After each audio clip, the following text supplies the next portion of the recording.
Today's story is a good old-fashioned of Sunday, February 25th, 1855. A 48-year-old woman named Hannah Rowlandson, along with her husband and a group of her friends, walked quickly down a road in Sheffield, England. As they walked, the entire group was totally silent because they were terrified of what was going to happen next. Behind Hannah and her friends on this road was actually another slightly larger group of people that were keeping pace with Hannah and her friends. They were actually going to the same place as them, except this second group had no intention of going inside that building.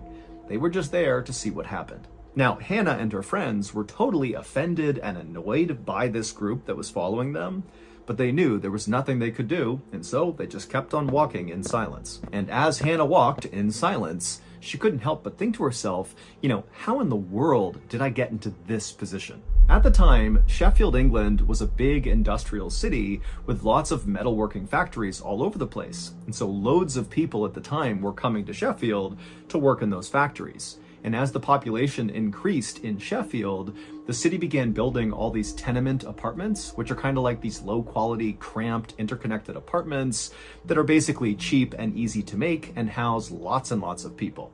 Hannah and her husband lived in one of these tenement apartments, and they worked in one of the metalworking factories, which meant their lives were pretty rough and difficult. But recently, their lives had become even more challenging when their oldest son had died in a coal mining accident. And this totally devastated the parents, but Hannah definitely took it the worst. In her grief, Hannah became very antisocial and began just going to the factory and doing backbreaking labor all day, and then came straight home. She would go to a room by herself, and she would just sit there all night and pray and try to communicate with her dead son. Now, at first, Hannah's husband basically did the same thing as Hannah. He put all of his energy and his time and his focus on work, even though it was totally backbreaking and miserable, mainly because it was a distraction from this terrible grief he was dealing with. But after several weeks and months went by, Hannah's husband did begin to kind of get back to normal and began to move forward with his life. But he could see Hannah was not doing that. Hannah was totally depressed and isolated, and so he eventually encouraged her to start going back to church and start spending more time with people there, make some new friends, and hopefully being around some people will help you cope with this tragedy. And Hannah had actually taken her husband's advice. She began going back to church, she made a bunch of new friends, she rekindled old relationships, and before long, she was getting that support, and it was helping her kind of move through this grieving process. But ironically, it was this new church support group that had thrust Hannah into a new horrible situation, one that was playing out on the streets of Sheffield, England, as Hannah, her husband, and her church friends speed walked down the road with this big group following behind them. And so in this group of people with Hannah was obviously her husband, as well as her closest friend from church, whose name was Harriet Ward. And then also there was 3 members of the Favell family. There was Mr. and Mrs. Favell, as well as Mrs. Favell's sister. And all of them were headed to the tenement apartment on Campo Lane, where Harriet Ward and the Favell family lived together. Hannah and her group, and the second group that was following them, all came from the same place. They all went to the same church, and that day, for the previous 2 hours before they all took to the streets here, they had been having this really heated argument about what to do about Harriet and the Favell family's basement. Or, more specifically, what to do about what was in their basement. Some parishioners said that Harriet and the Favell family were just totally making up what was going on in their basement. But other parishioners believed them and said that that basement was so dangerous, nobody should go in it. In fact, we should just board up that basement permanently, or we should just level the entire tenement apartment building. And when that idea began gaining some traction, that lots of people in the church began saying, yeah, let's block off the basement or knock the apartment down, the Favell family and Harriet, who lived in this apartment building and did not want to, permanently block off segments of it or knock it down, they got so angry that they just stood up and left. And at this point, Hannah and her husband just got up and left with their friends. Now, once they got outside, they didn't really have a plan, but they felt strongly that they just needed to get to the Campo Lane tenement apartment building and at a minimum, just be in there to prevent other people from showing up and doing something to the apartment, like trying to knock it down or do something to the basement. And so Hannah and her group began speed walking to the apartment, and this gaggle of other churchgoers who were part of this argument just kind of naturally came outside and followed them. And then when Hannah and her friends reached the apartment building on Campo Lane, they went inside and shut and locked the door behind them. And for a moment, Hannah and the 5 other people she was with, they just stood there in silence, not really sure what to do next. But eventually, one of them said, "We gotta do something about the basement, because if we don't, the people outside will." Hannah walked over to the front of the apartment where there was a big window that looked out to the street. And when she looked out there, she saw the big group of people that had followed them were all kind of gathering around the small window that looked down into the Campo Lane tenement apartment basement. It was like all these people were jockeying for position to get the best look. Hannah shut the blind in frustration and then walked back over to the group. And then after a few minutes, Mr. Fabel said, "You know, guys, it's only going to be daylight for a few more hours. If we're going to do something in the basement, we have to get down there before the daylight is gone. We can't be down there in the dark." The group nodded because they understood why. They definitely did not want to be down there in the dark.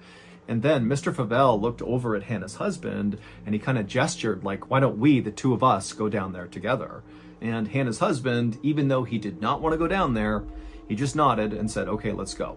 Moments later, Hannah, Harriet, and the 2 Fabel women watched as the 2 men opened up the basement door, turned around and looked at the women, and then they slowly began descending the stairs. And then after a couple of minutes, the only sound coming out of the basement was the sound of these 2 men using big metal tools to attempt to break up the stone floor in the basement.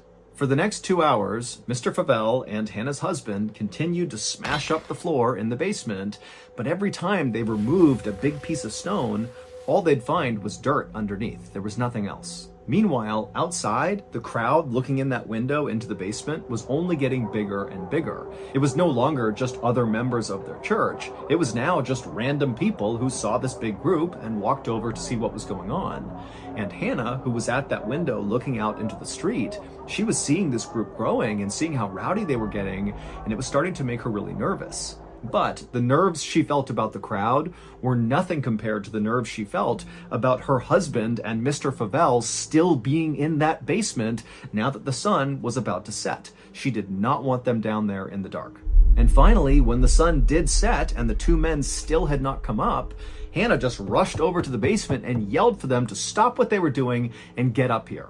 And the 2 men did as she asked. They dropped their tools and came upstairs looking totally dejected.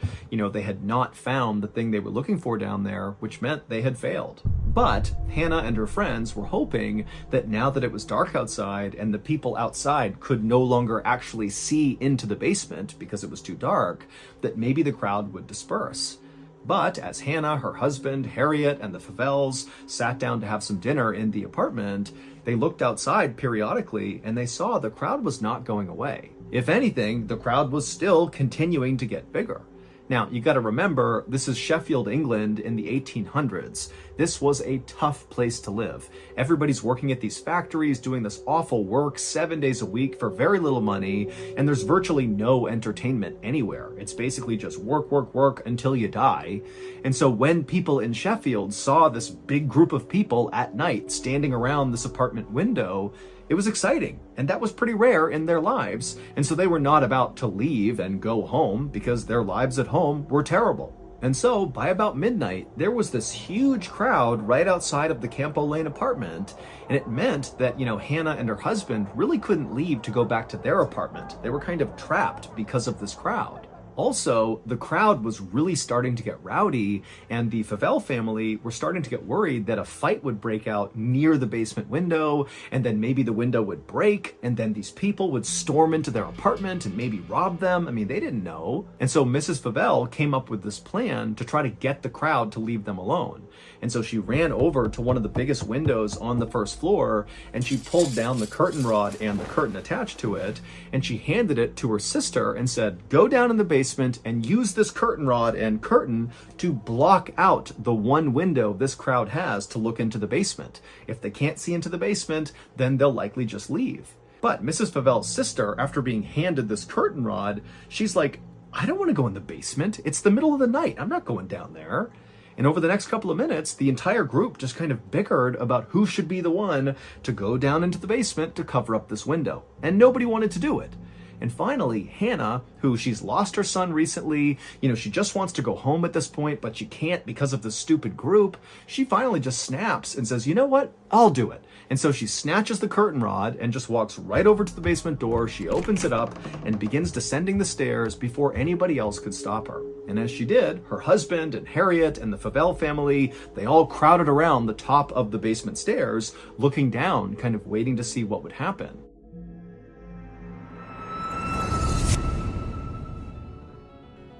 Last night, after I tucked old Seagull into his little lily pad bed, and I had handed him his nice warm glass of fly milk, I was about to leave the room for the night when the little guy sat up and he said, Papa, narra mihi fabulam, which of course in traditional Latin means, Papa, please tell me a story. And I smiled and said, of course, Lung. I know Lung is a real sucker for Lung-themed stories. And luckily, because of our new show, Mr. Ballen's Medical Mysteries, I'm up to my lungs in Lung-themed stories. And so before long, I was regaling old Seagull Lung with a story about a man who believed he was just sick, but it turned out he had a tree growing in his lung.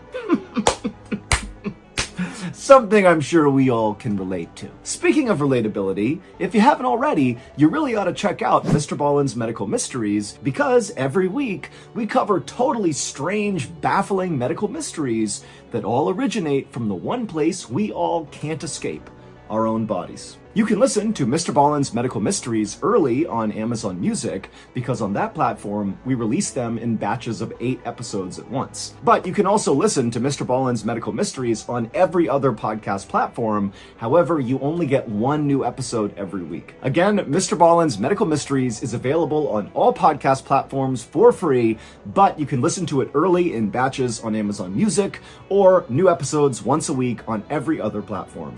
Okay, back to the story.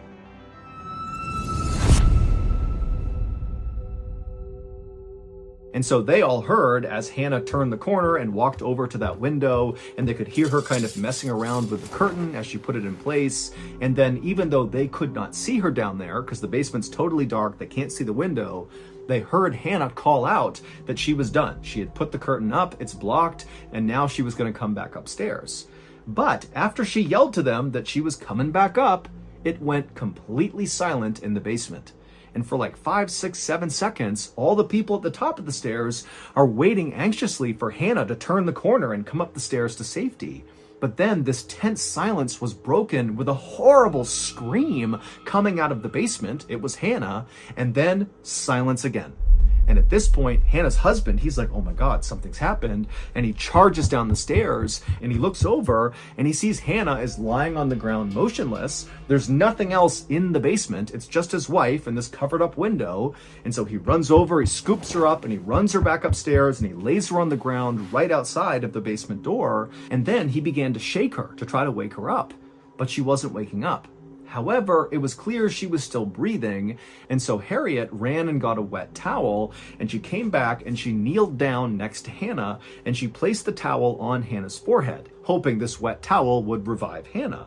But as Harriet is kneeling there, so she's looking at Hannah's body, and the basement door, which is open, is right past Hannah's body, Harriet happened to look up, and so now she's looking into the doorway that leads down into the basement, and her eyes went wide, and she screamed, and then she passed out.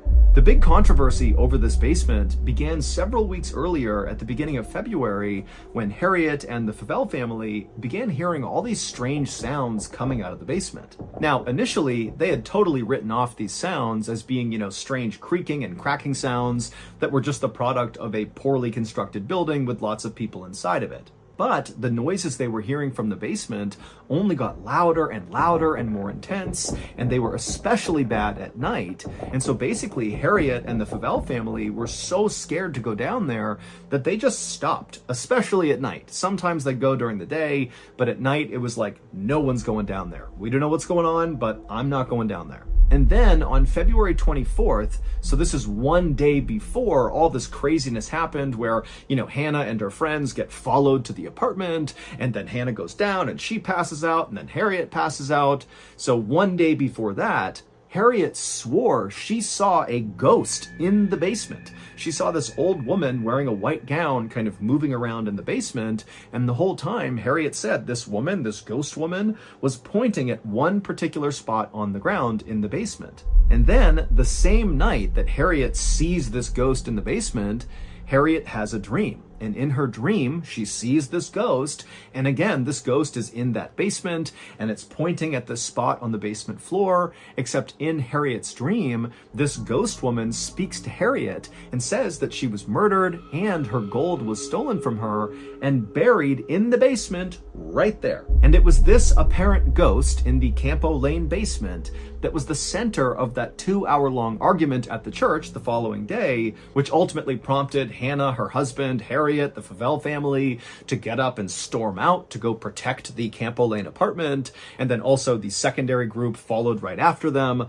really just to see if they were going to go confront the ghost, because a lot of people thought that's what they're going to go do. And that is basically what Hannah, her husband, and her friends ended up doing.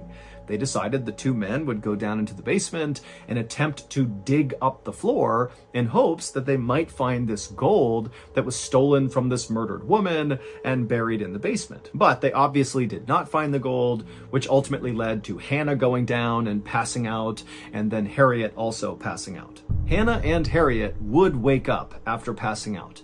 And when they woke up, they would tell these terrifying stories about what they saw.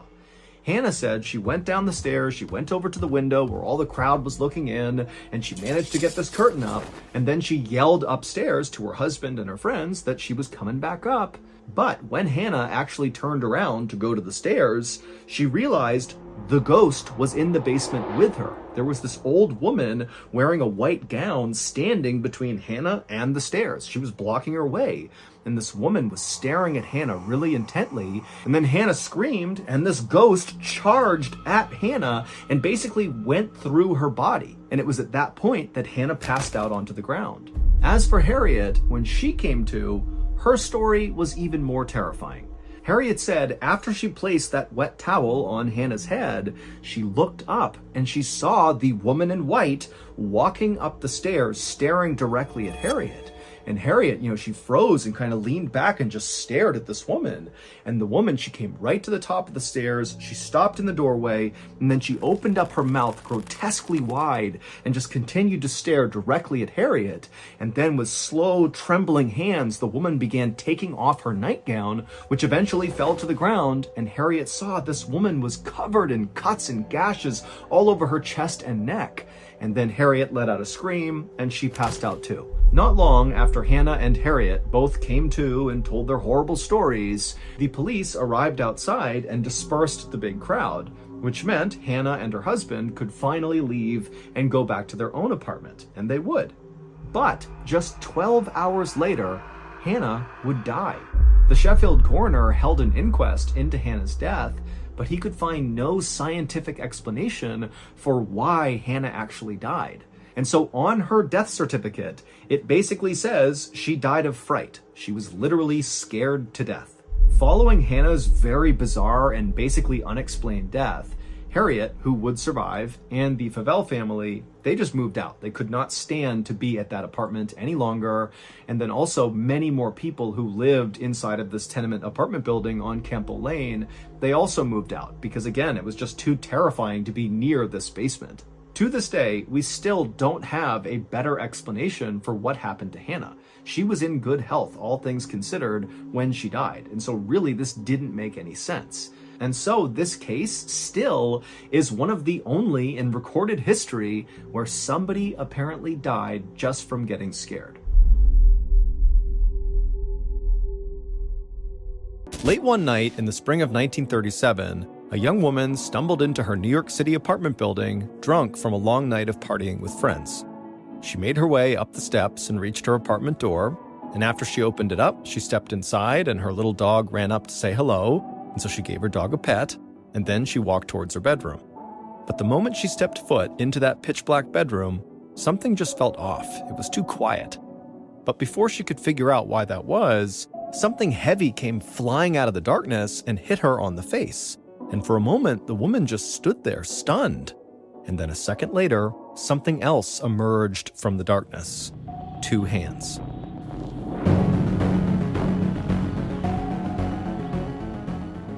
So that's going to do it. If you enjoyed today's story, be sure to check out our podcast called the Mr.Ballen Podcast, where we have hundreds of stories, a lot like this one, that are only available on the podcast. They are not on YouTube. Again, the podcast is just called the Mr.Ballen Podcast, and it's available on Amazon Music.